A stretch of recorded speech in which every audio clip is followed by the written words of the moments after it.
What up, what up, what up, what up? I am Carlson, also known as Carl ASMR.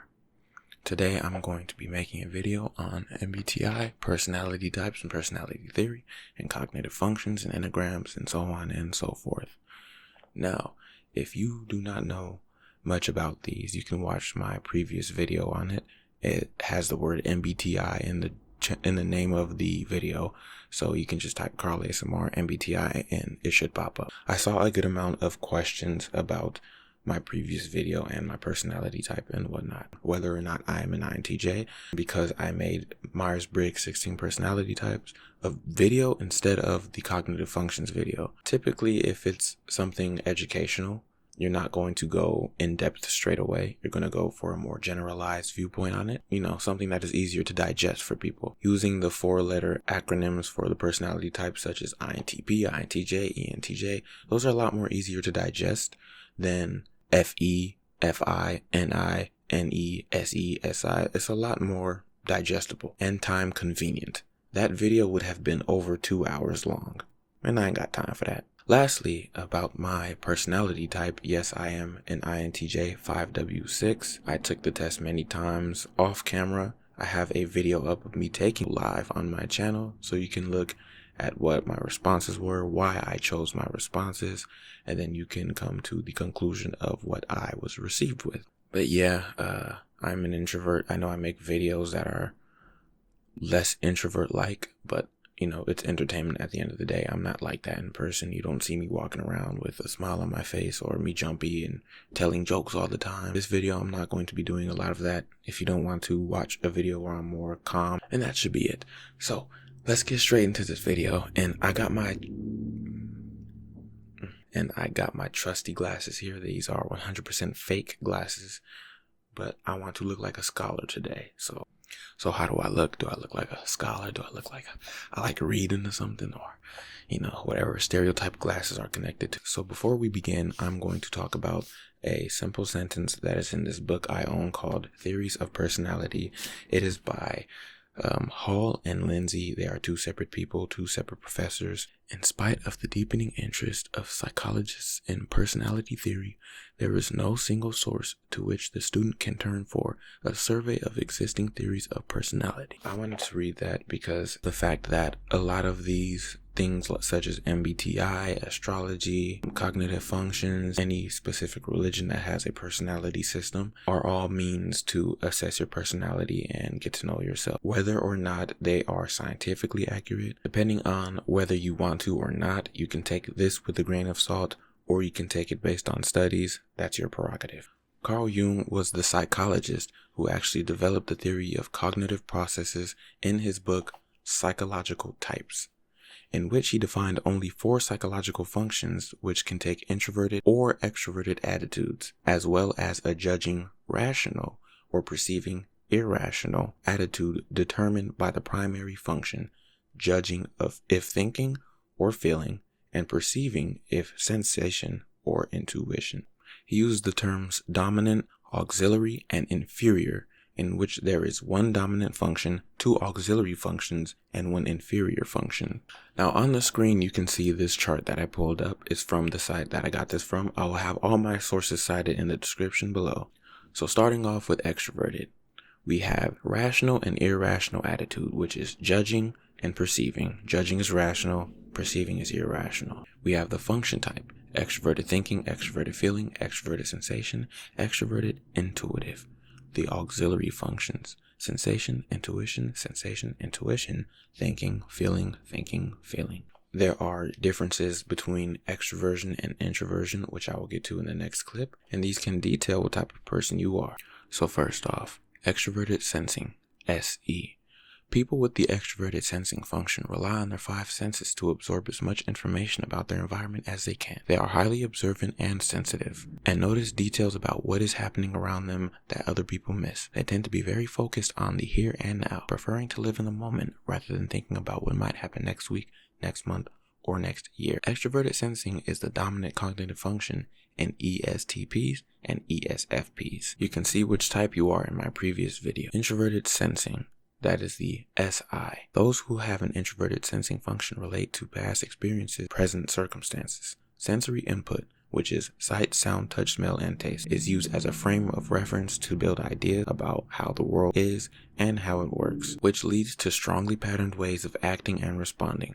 Men and women with introverted sensing functions are highly organized, thrive on routine, and have wonderful memories. ISTJs and ISFJs have introverted sensing as their dominant cognitive function, while ESTJs and ESFJs feature it as their auxiliary function.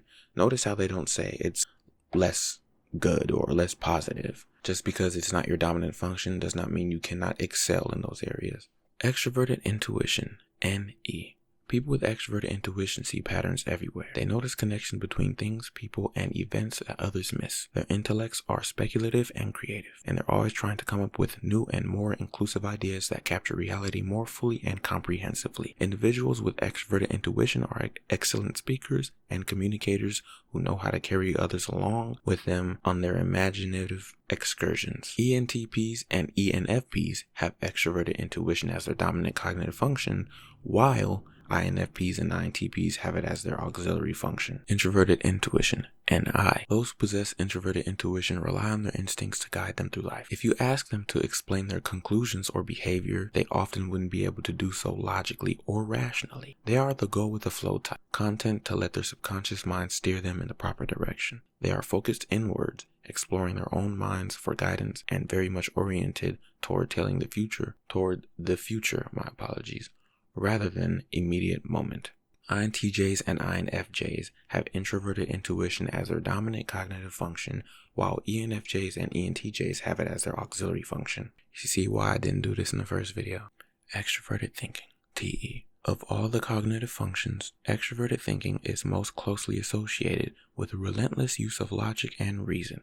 Emotions are set aside, and judgments are made clearly and entirely based on what seems reasonable and rational. People with extroverted thinking functions know how to compartmentalize their emotions as they make their decisions, so they don't distort the thinking process. They are verbally adept and highly persuasive, showing the capacity to create tightly structured arguments that impress most listeners. ENTJs and ESTJs have extroverted thinking as their dominant cognitive function, while INTJs and ISTJs possess it as their auxiliary form.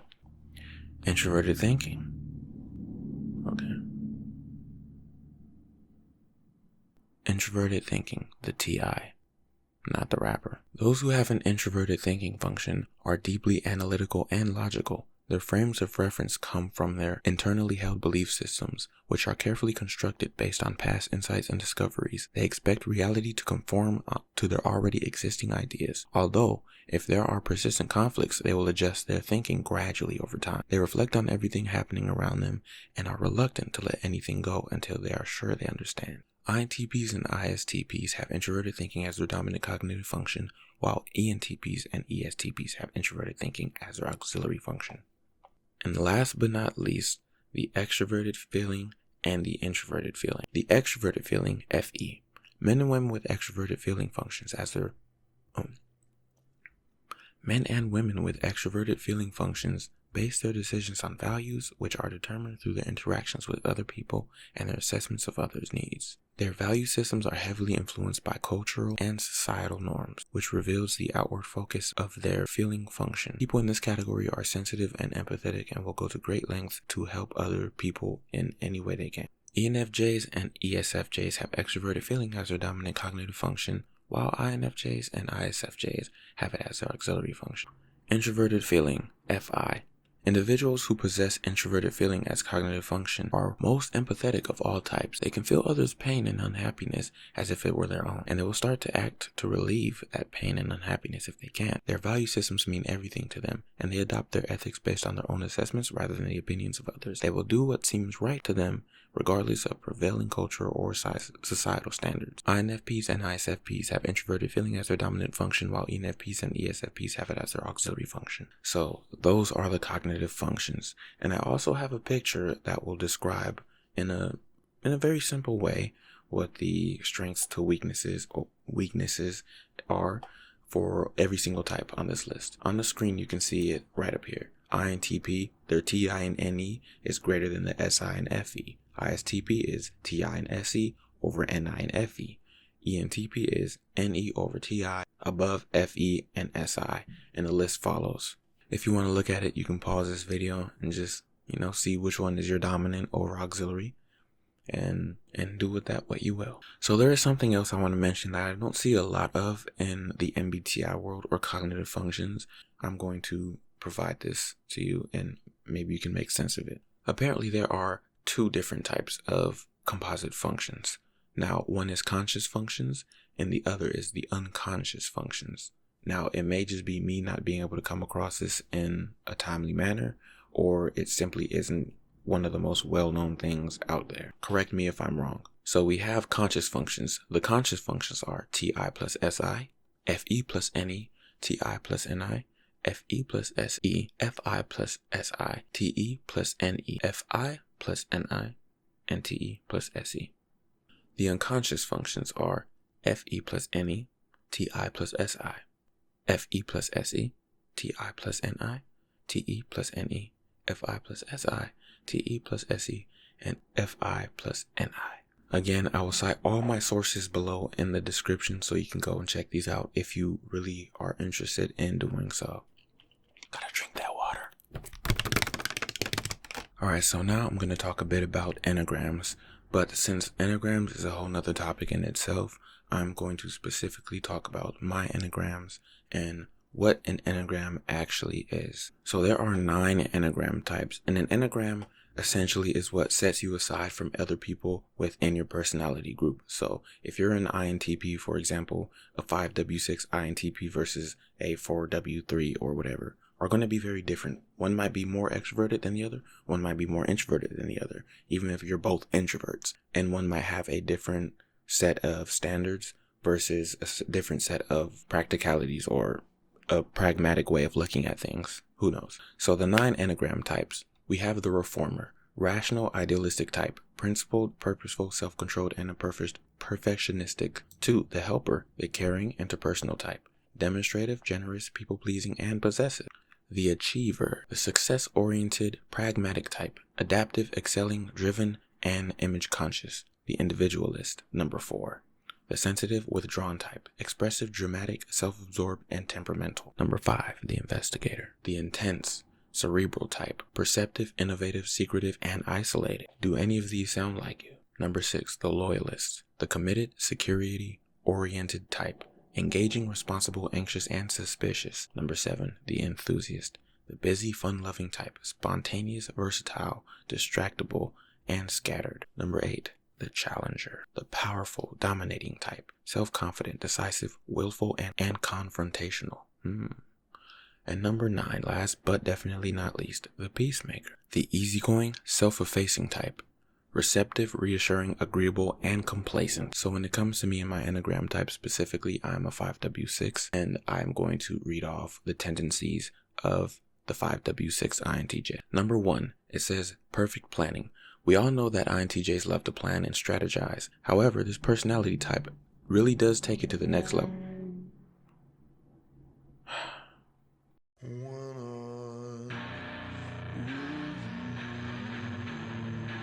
Number 1, perfect planning. We all know that INTJs love to plan and strategize. However, this personality type really does take it to the next level. They just cannot improvise. Number 2, theory and implementation. INTJs are often accused of having the best ideas in the world, but failing to achieve them. INTJ 5W6 is a bit different. Depending on the strength of their wing, they can also execute projects very well. And number 3, the perfectionists. INTJ 5W6s want things to go a certain way. They have a plan and they want it to be as efficient as possible. The perfectionistic streak does have its benefits. Now, this is more individual for me. I don't consider myself a perfectionist. I consider myself what I call a satisfactionist. So where I can see perfection sometimes doesn't matter to me. If I'm satisfied with it, I'll walk away even if I know it's not perfect. Number 4, realistic. INTJ 5W6s are sharply different from their average intuitive. Again, the difference here is in their wing.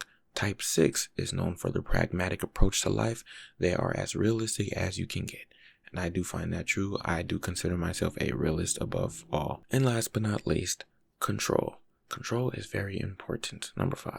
Here's one thing you'll definitely notice about the INTJ 5W6. They need to be in control of their lives. They really don't care about others and what they think. I find that to be true as well. If you would like me to do an Enneagram video, specifically talking about the Enneagrams of all the individual types, that can definitely be a video on its own. Just let me know and give this video a thumbs up to show me you like it. So here I also added on characters that are INTJs. So one of them is not a 5W6 and the other is a 5W6.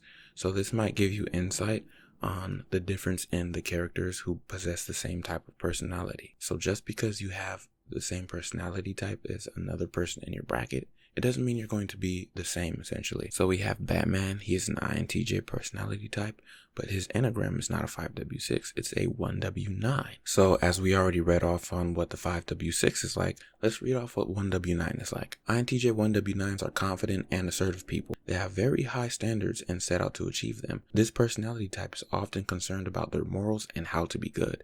And we can definitely see that in Batman. He faces clear amounts of moral dilemmas, to which at some point he became the Dark Knight instead of Batman. They also want people to be this way. Thus, it is not surprising if INTJ 1W9s are activists or care about human rights. That's really their field. It sounds a lot like Batman, right?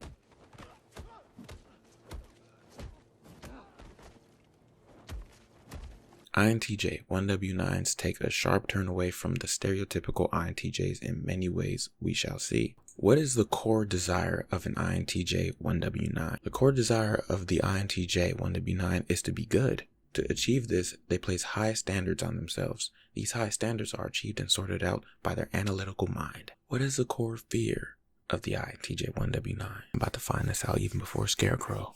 The core fear of the INTJ 1W9 is to be seen as corrupt or incompetent. To avoid this, they try to be the best version of themselves. They want others to feel like they are upright and have a lot of integrity. That's a lot of work for them if you ask me. So even by just the first few definitions or descriptions, it sounds a lot like Batman. So actually I have a bit more time, so I'm going to talk about one more Enneagram and one more personality type. So I'm going to choose the ESFP. So the ESFP. This is the extroverted, sensing, feeling, perceiving. The ESFP's SE and FI are their dominant functions, where their TE and NI are their auxiliary functions. Let's take a look at some of the wings, shall we? Okay, so first off, we have Goku, who is an ESFP, which is extroverted, sensing, feeling, and perceiving.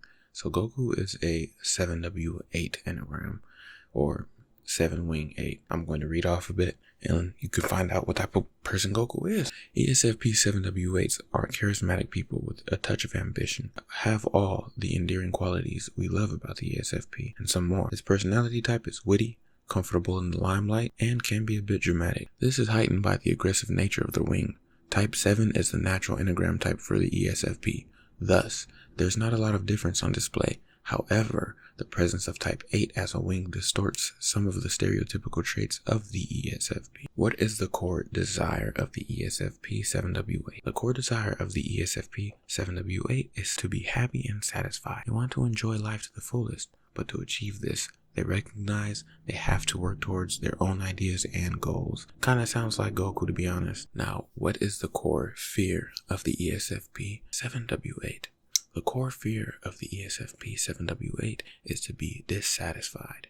They are terrified of missing out on all the fun and pleasures of life. To avoid this, they actively search for engaging ideas or adventures. Kinda sounds like that's why he always wants to fight everybody. And next up, we have Anakin Skywalker. Anakin Skywalker, the ESFP 8W7. It's a little flip on it. Who is the ESFP 8W7? ESFP 8W7s are a determined bunch.